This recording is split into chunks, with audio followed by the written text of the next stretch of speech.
All right, so if you want to earn passive income with your crypto on Binance, staking is one of the simplest ways to do it. Yeah, let's go step by step so you can set it up easily. First, log in and go to the Earn section from the main menu. Now search for staking or savings options. You'll see coins like USDT, ETH, or BNB depending on what's available. Next, pick the coin you want to stake.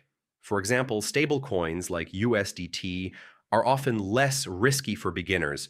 Now choose between flexible and locked staking.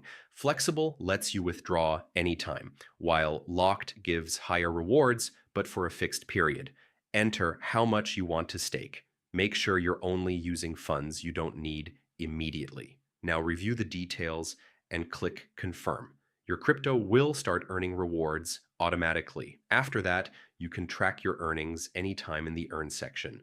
Rewards are usually paid daily or periodically, and that's how you stake coins on Binance.